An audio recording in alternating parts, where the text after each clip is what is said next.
Today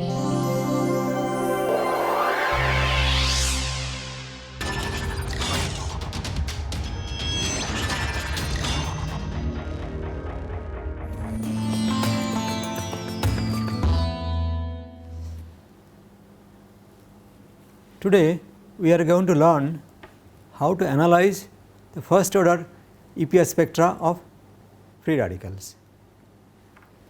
We have seen the first order EPR spectra comes from a Hamiltonian of this kind, which we have seen for hydrogen atom, for example.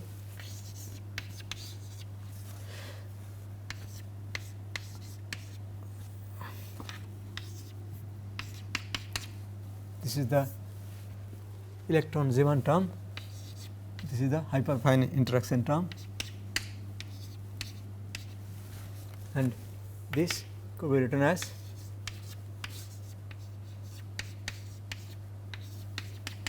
plus Iz Sz plus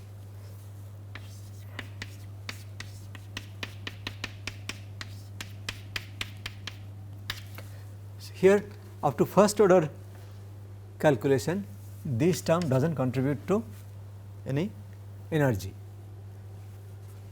So, characteristics of the first order spectra are that they are symmetric with respect to the center, and center corresponds to the, if you call it B0, then G value is given by H nu equal to G beta I B0. So, I can get immediately G of electron is H nu by beta E B0, and the line widths are same for all the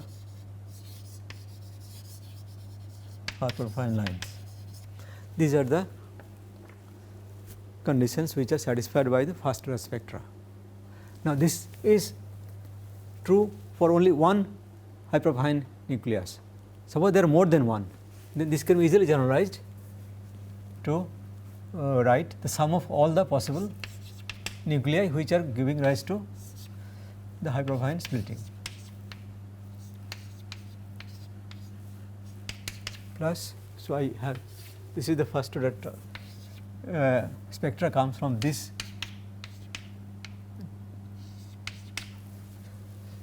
hyperfine splitting constant A. So, if I have got various type of nuclei, let us put a I here and sort of I here and sum over I. So, I could be the nuclei which are giving rise to splitting. So, for example, the splitting I have shown many times that this could be split in this fashion, and this could be the, let us say A1, which is the bigger splitting and have only one spin half nucleus. So, this is split into 2. There could be another one A2, which is also A2. This is another spin half nucleus which is also causing splitting. That way we can analyze the spectrum. So, the analysis involves going the other around, that we start with a given sort of pattern of various hyperfine line and try to find out the nuclei which are giving rise to the particular pattern and what the corresponding coupling constants are.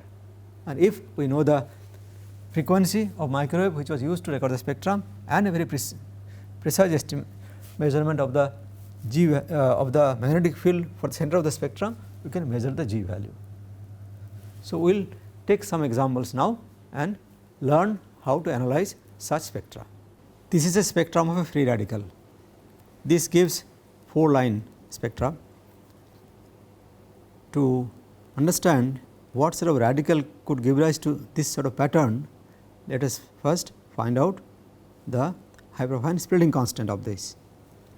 Now, if all the 4 lines are coming from the same equivalent nuclei, then the gap must be same.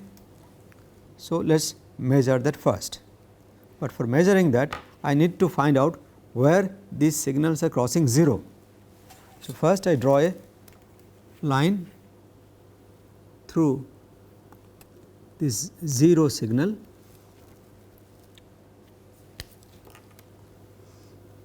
draw a line here and then make the measurement. I have already done that in another copy of the spectrum. Here it is. So, this is the line that I have drawn through the 0 signal. So, find out the coupling constant. Now, let us measure the gap from this outermost line to the next high profile line, and further I use this divider.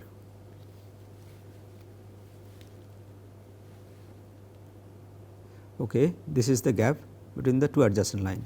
Now, let us see, the same gap is present here also. Yes, this is same as that. This is also same as that. So, this gap is same for all hyperfine lines.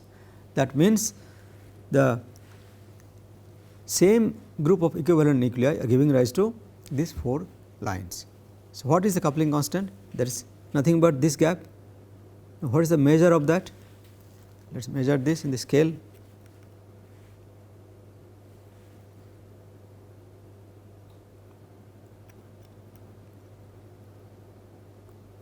This is 9 centimeter. Okay. So, the coupling constant is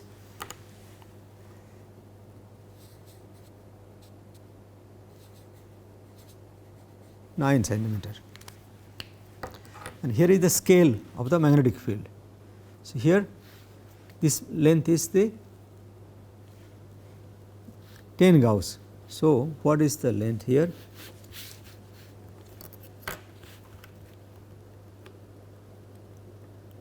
Four centimeter. So, 4 centimeter corresponds to 10 Gauss.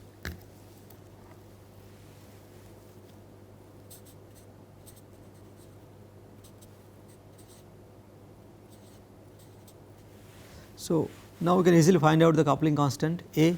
So, A corresponds to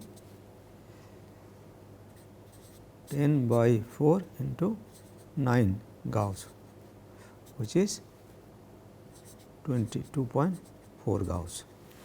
So, we have got the coupling constant determined from these 4 lines.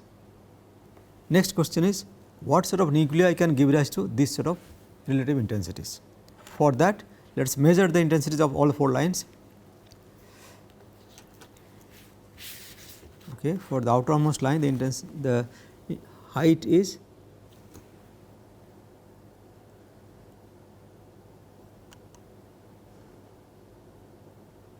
5.5 centimeter. I write it here.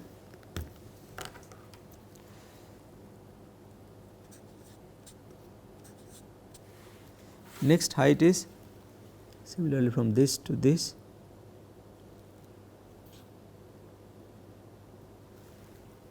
(16.5 centimeter).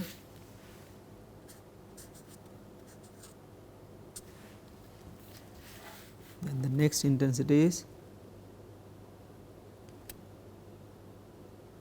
maybe 16.7 centimeter.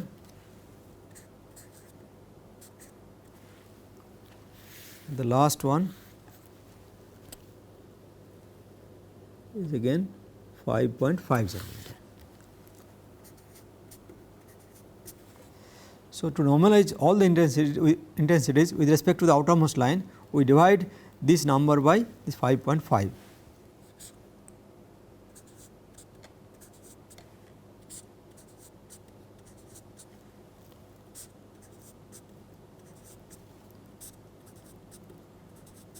That gives the relative intensities to be, let us say this is 1, 3, this is very nearly equal to 3, this is 1. So, we have got the 4 lines with this set of relative intensity 1, 3, 3, 1. Now, this can come of course from 3 equivalent nuclei with spin half. So, we have got 3 spin half nuclei that is present in the radical. Without knowing the chemical nature of the radical, it is very difficult to say what precise the radical is, but we can confidently say that the radical contains this set of nuclei which are giving rise to this sort of hyperfine pattern. What is the G value for this spectrum? For that I need to find out the center of the spectrum. Center of the spectrum will be somewhere here. How to find it out? Again we use the ruler.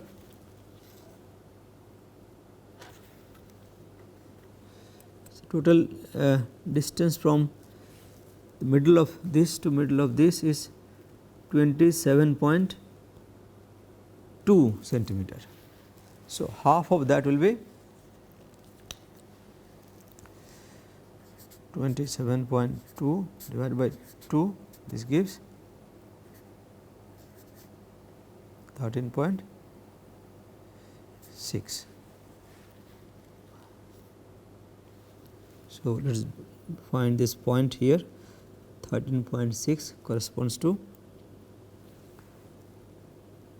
this place. So, this is my B0, the center of the magnetic field.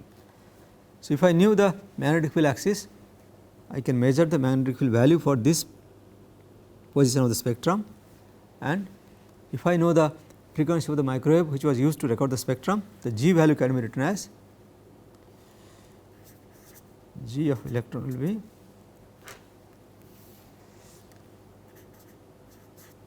h nu by beta E B0. That is it. So, we get all the information about the spectrum.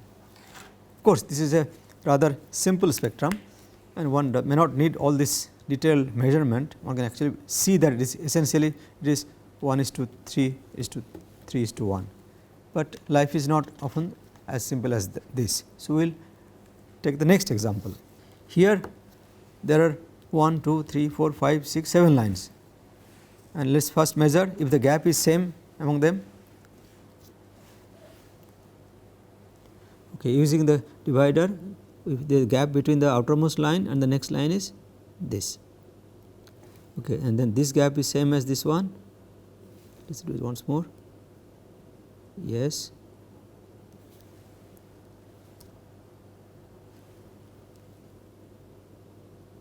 This is same as that, this is same as this, this is same as this, this is same as this, this is same as this. That means again all the lines are coming from a group of nuclei which are all equivalent. So, immediately we can measure the coupling constant from this. This is the measure of the coupling constant. What is its value? This coupling constant is given by this gap, which is 3.75 centimeter. So, here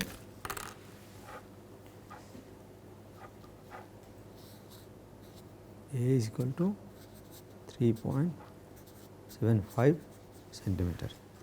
What is the scale of the magnetic field? It is given here. This 5 Gauss corresponds to this length, and that is 5 centimeter. So, 5 Gauss corresponds to 5 centimeter.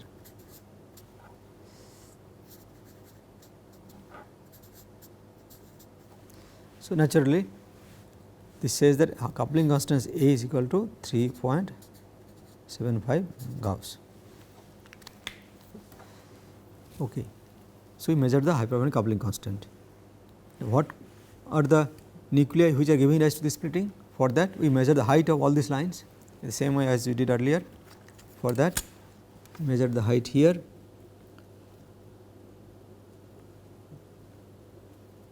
This is 0.85.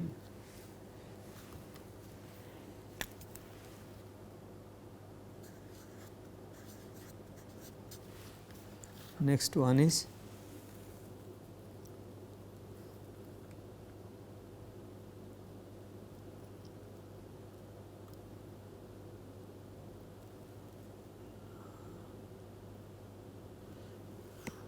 4 nearly 4.9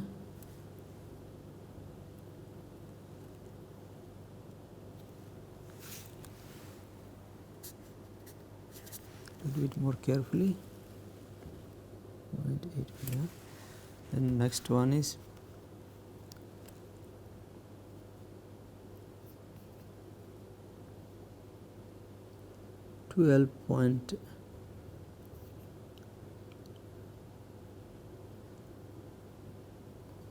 12.5.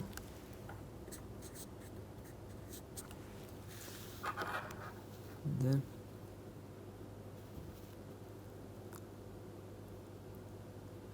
this is 16.8.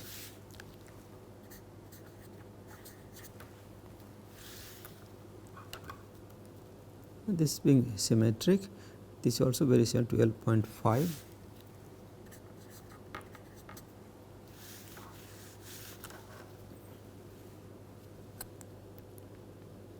Five, 0, and this is again nearly 0.8. So, this sort of small deviations are expected in an experimental spectrum. One does not expect them to be exactly following the relative values that we expect theoretically. So, small deviations are possible. So, divide all the numbers by let us say average of this, and if we do that, these values will turn out to be, we divide by let us say 8.5, this will be 1, 5.8, 14.2, 19.7, this is 14.2, 5.8, and again nearly 1. Okay. So, now these numbers we now round it, so that we can get the values that a Pascal triangle can give, either spin half or spin of other nuclei. It is very obvious that the number that corresponds to, which matches very nearly to Pascal triangle corresponding to spin half nuclei, is 1, 6, 15, 20, 15, 6 and 1. So, this is nothing but 6 spin half nuclei can give rise to such relative intensities. We have got 6 spin half nuclei present here in this radical. So, that is the way we can explain this pattern. Now, for this, what is the G value? G value will be again the center of the spectrum. Now, because there are odd number of lines, the center of the spectrum is precisely here. So, this is my B 0. From this, I can calculate the G value if I know the frequency of the microwave and the actual value of the magnetic field here. Let us take a little more complicated spectrum now. Here, again we start from the outermost line, which is here, then measure the gap between that and the adjacent line, and this is the gap. Now, from here is the next line does not fall in line, there is no other line adjacent to that. That means that this line and this line belong to different type of nuclei. So, the gap between these two actually happens to be same as this and same as this. So, that gives the one hyperbaric coupling constant, let us call it A1,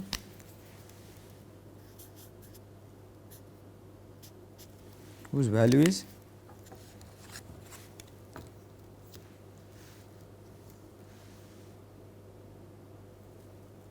1.2 centimeter.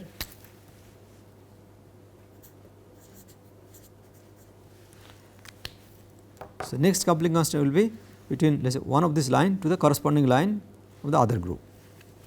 It is too big, I can't measure here. So, let us use the ruler. This gives me 0, this is 17 centimeter. So, if this is the 17 centimeter, I should expect that between this and the next line should also be 17 centimeter. So, that is exactly what is seen here. So, between this and that, the gap is same as between this and that is also the same as between this and this and this and this. So, 17 centimeter corresponds to another hypertrophic coupling constant. Let us call it A of 2 is 17 centimeter. So, we have got two types of nuclei. What is the corresponding coupling constant in magnetic field unit? This is the scale given here, 5 Gauss, again 5 Gauss is equal to 5 centimeter. So, 5 centimeter 5 Gauss. So, this gives, therefore, this is corresponding to 1.2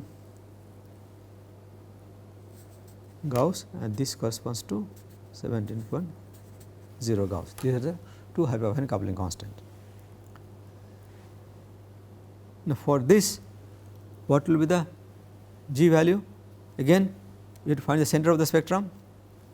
For that, center will be somewhere here. It does not fall on any of the hypertrophic line. So, we measure the center of the spectrum by measuring the total extent from this to this, and then we can measure the center, and that will be probably here somewhere, and we can find out the corresponding G value. How about the relative intensities? So, that we can ascribe this split into certain nuclei. For that, this height is found to be 17.8 centimeter. This is also 17.8. This is 15.8. This is also 15.8. It looks very similar. This is 17.7. This is also similar, 17.8 or so. So, we divide by this number, the ratio I get is 1:1. Here I get 2:2. Here I can get 1:1. So, from this relative intensity, it is very clear that this is a doublet and doublet that comes from a one spin half nucleus. So, this corresponds to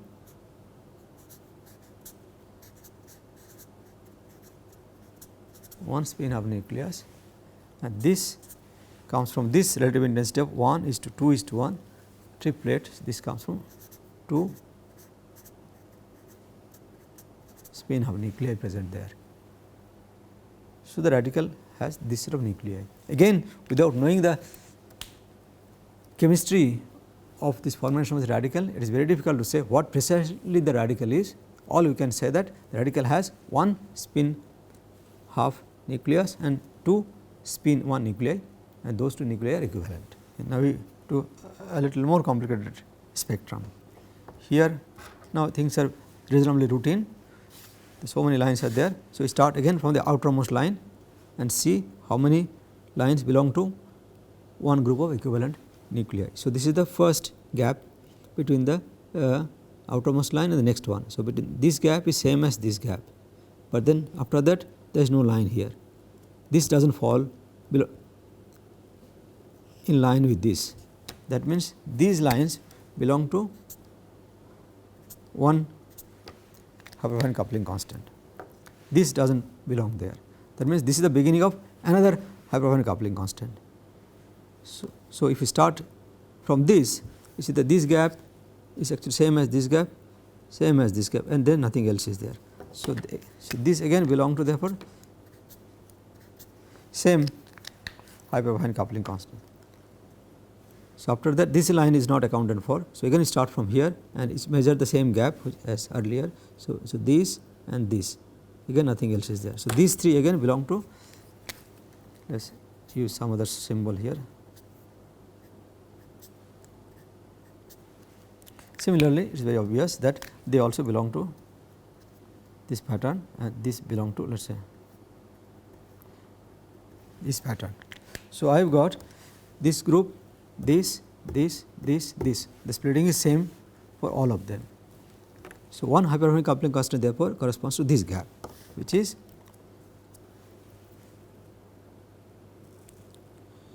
say 2.7 centimeter.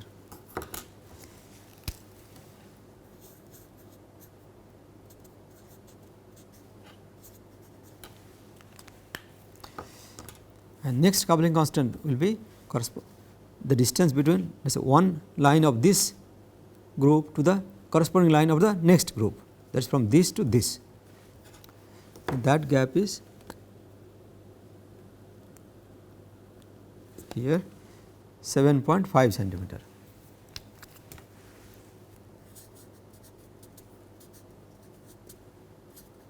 We can confirm that by checking that this should be consistently followed by all the lines. So, this is the gap here. Now, between this and then here, yes, it matches with that, this matches with this also matches, or if you take the center of this group of line, then between this and this and this. So, this group, they all belong to another coupling constant whose measure is 7.5 centimeter. Okay. So, now from the scale,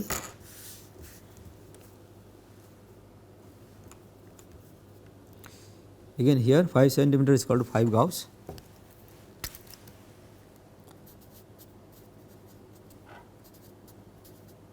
So, this gives this corresponds to 2.7 Gauss, this corresponds to 7.5 Gauss. Here is the splitting constant. How about the relative intensities? So, for this we measured this height.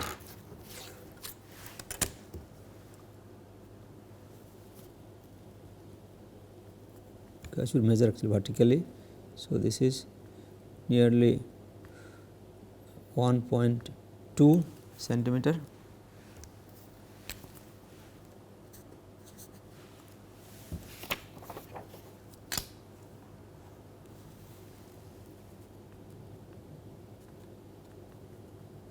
And this is corresponding to 2.2 centimeter.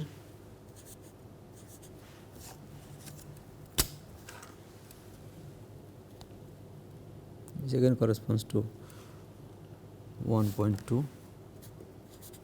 So, you see here these are approximately following this pattern, 1 is to 2 is to 1. Similarly, this also is 1 is to 2 is to 1. We can quickly check that by without measuring. Let us say this is the height here. So, between this and this is 2 and this 1. So, 1 is to 2 is to 1. How about the next one? Again I measure this. This is the height. So, again here. So, 1 is to 2 is to 1 and same pattern continues. So, triplet, triplet, triplet, triplet, triplet. So, what is the relative intensity among these triplets now? So, that for that I measure this, compare this height with let us say this height. So, that height is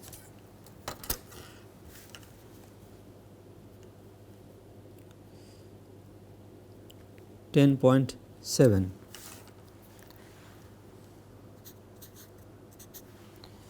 Similarly, the center of this triplet corresponds to 16.7. Here 11.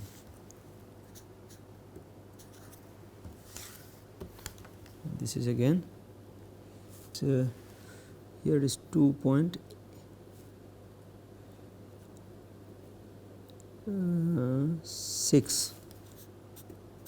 Let us check here. This is what I made a mistake here. This is indeed 2.6 here. 2.6 here. So, this will be also 1 point more like 4 or so, or 3 or so, 3.5. So, anyway 1 is to 2 is to 1 is fine. Now, here between this and this, the relative intensities turn out to be, divide by 2.6 all over, then this becomes 1, 4, 6, 4, 1. So, again this pattern is familiar. This comes from Pascal triangle of 4 equivalent spin half nuclei. So, what I have here, that this corresponds to 4 spin half nuclei, and this corresponds to 2 spin half nuclei. So, we have figured out all the hyperharmonic coupling constant that is present here. Again, what will be the G value? That will be center of the spectrum. For this one, there are odd number of lines. So, this is the center of the spectrum. So, this gives B 0, which can give the G value. Now, this is all very well if the spectra are very well resolved and all lines are seen with decent signal noise ratio, but practical difficulties are quite common. For example, if there are many hyperfine lines, usually the outermost lines intensity becomes very small, often difficult to detect them in the spectrometer. Then what does one do? You see, the analysis always goes this way, that you start from the outermost line and then keep on finding out the pattern. Now, if I do not see the outermost line, what does one do? So, here is an example which sort of exemplifies that. So, here one does not know if these are real line or not. In fact, there are so many such lines are lying here, it is difficult to pinpoint if there is a transition. So, in fact, there is a line here. I am saying it because I know the answer, but if I do not know the answer, how does one go about this analyzing this? So, if this is the, let us say, outermost line that I take it to be true. So, using our prescription, that we first measure the gap, okay, and then see the next line which is here, and then after that there is no more line. So, these 3 line corresponds to one group of hyperfine line, this and this. This one does not belong to that. So, it is possible that this may be a triplet, but we will check that later from the intensities. So, we now start from the next one which is not part of the previous group. So, this is the line here. So, see, this is the gap or the hyperfine coupling constant. So, we start from here and measure the same. So, you see, it is of course matching with this. So, this and this and this and this. So, now we have got 5 lines now. Yeah, we earlier for this group has 3 lines. So, let us mark them as this and this. Let us check once again, this and this are the same. So, I have got 5 groups of line. So, something probably is wrong here, that something is missing here.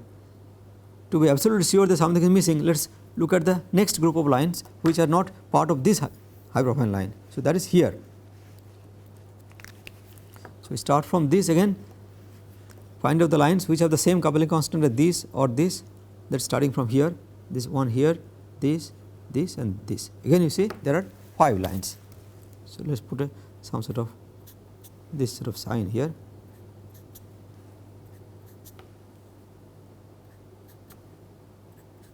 So, since this pattern is present here, it is natural that there must be line for these 3 groups of 3 lines also. It cannot be just 3, there will be 5 lines. So, I start from here, go back and see that, yeah, looks like there is a line which is hidden here. Similarly, there could be line here, even if I do not see it, I have to assume that it is indeed there, but buried in the noise level. So, I have a line here and here.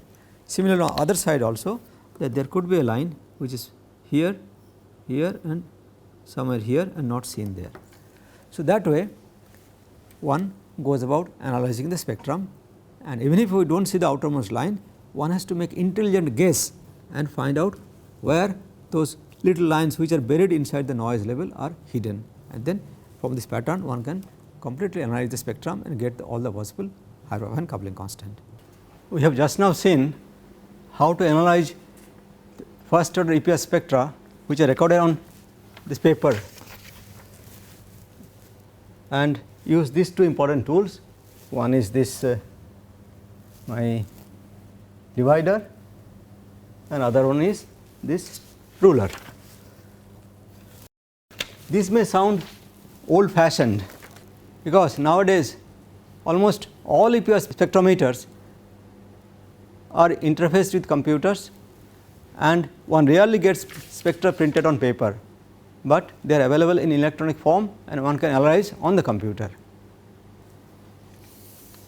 So, we are going to quickly have a look how one goes about using computer programs to analyze the spectra. But the principle that I have learned using this technique of measuring this height and the gap here, that remains the same. So, it is the same principle which are used in the computer, which only helps us presumably do it somewhat faster, but not necessarily easier. So, you have to still measure the coupling constant to measure the height and then find out the number of nuclei which are present there, everything remains the same.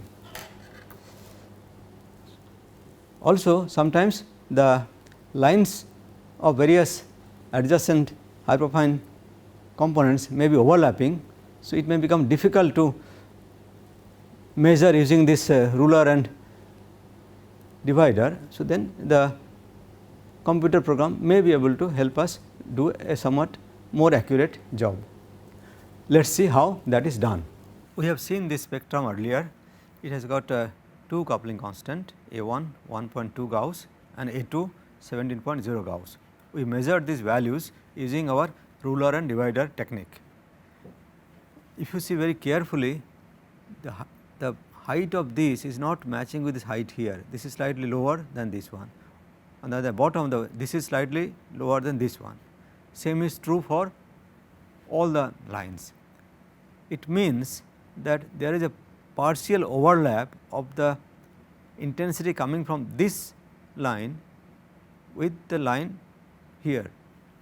Same is true here also. The part of the signal corresponding to this hyperfine line is overlapping with the signal from this hyperfine line. That is why this sort of unequal heights are appearing here.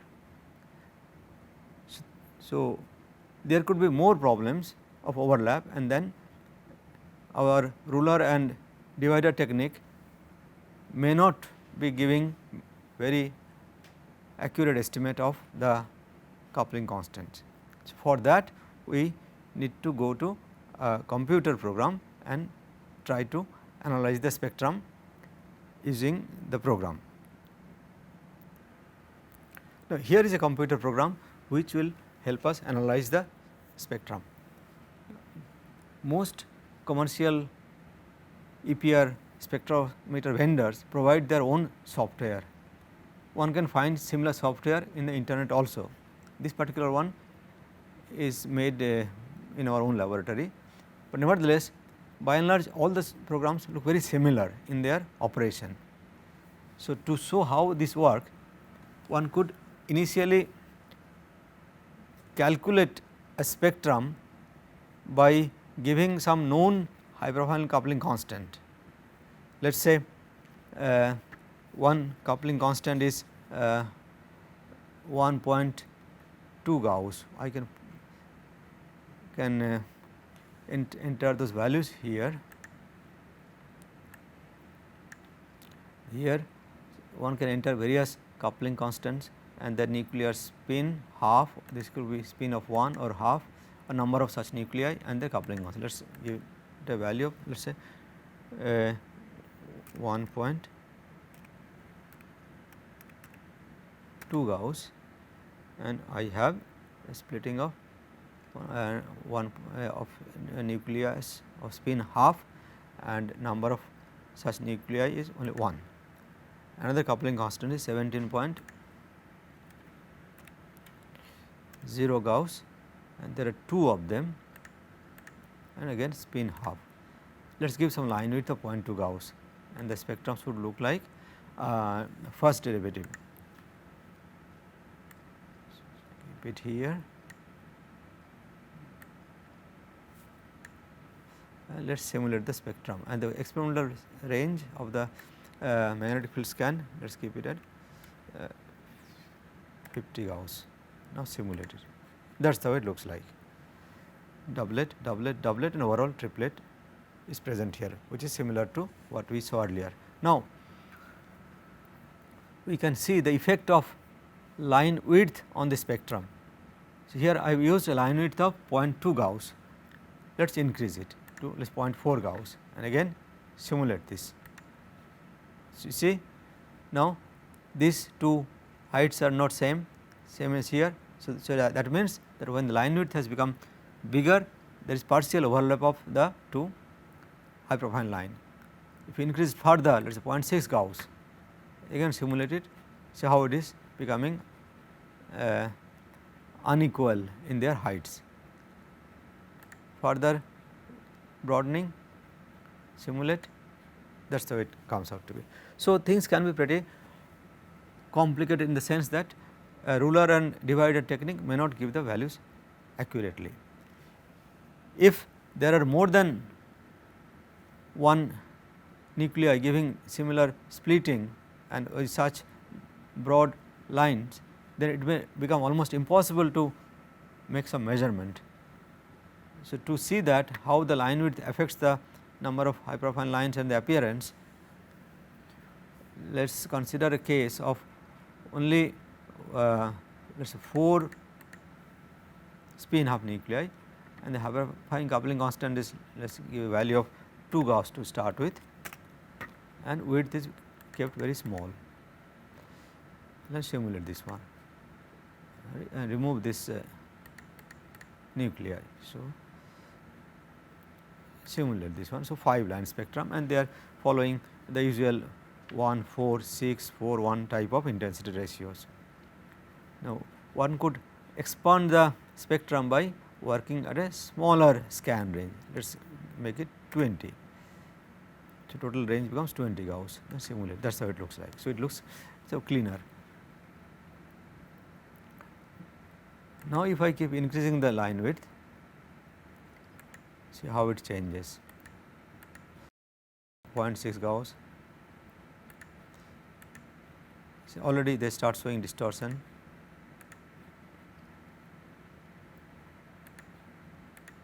Isn't it? So, that means that here it will be very difficult to measure the line width and the coupling constant accurately. So, we need to use this simulation program to compare with our experimental spectrum and get an accurate estimate of the hyperfine coupling constant and line width. So, to do that, we first load our experimental spectrum from which has been recorded earlier, and this is here.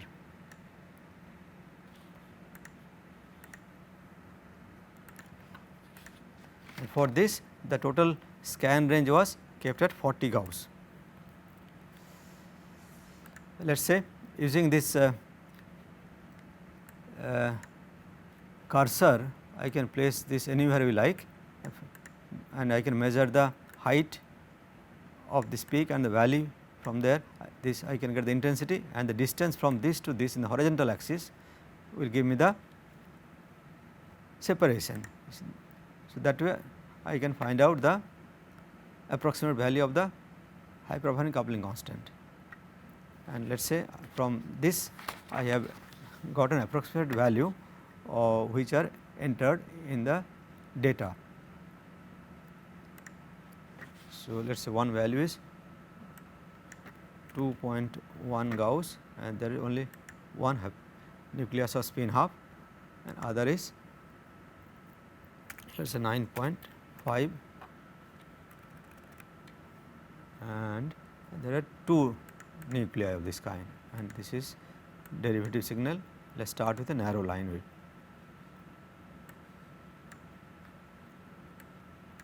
Okay.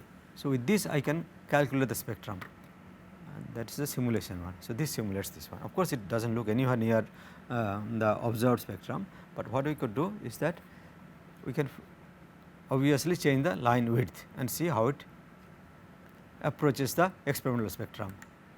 Okay. okay, 0.4 Gauss, simulate again, 0.6 Gauss here, increasing, looking, keep increasing, line width is increasing to 1 Gauss, okay, okay, another 1.2 Gauss. So, it is sort of not quite similar, but trying to become. Now, let us watch here that this red graph is the red trace is the experimental spectrum and blue is the simulated one. So, this peaks are not coming near to this observed peak here. That means, our values of the hyperfine coupling constant are not quite right. So, this has to go away from here, this has to go away from there.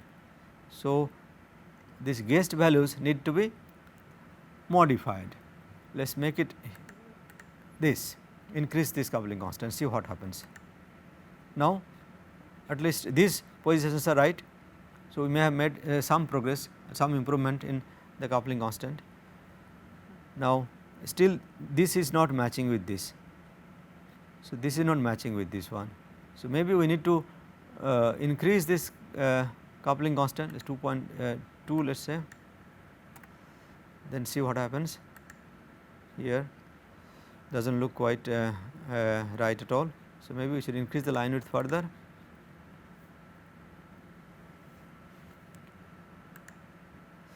Okay, a little bit more, all right. So, it is trying to be similar to the experimental spectrum, but now what has happened, this blue, the simulated spectrum shows a line which is farther away from the observed one, this is also farther away from observed one, same is true here also.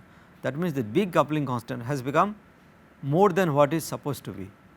So, let us reduce this, maybe what was the value earlier 9.5, let us go back to 9.8, then simulate it, yeah, now it is coming closer to that, okay, a little bit more 9, 10 maybe 10 here, okay. So, these are almost matching the line positions here. Okay. Now, maybe the width is not yet sufficient, increase the width, okay, trying to become similar to that further, okay, not bad. But now, you see this has gone away from this, the blue line is more than the red line. So, I need to optimize another coupling constant. Let us see how about this one, 2.1, okay, it is improving, maybe in the same direction. Let us continue 0, yeah, not bad. So, almost all features are reproduced except this little bit differences one can see between red and blue. So, maybe the line width is too much, reduce it further, it has disappeared. No, it has not disappeared, they are actually overlapping. To show that, let us deliberately shift one spectrum here, see, so the experimental spectrum has moved out. So, it means that now I have got the perfect matching between the red experimental spectrum and the blue which was calculated here. Let us go back and bring all the shift back to the previous value. Yeah. So, these are now shift has become 0.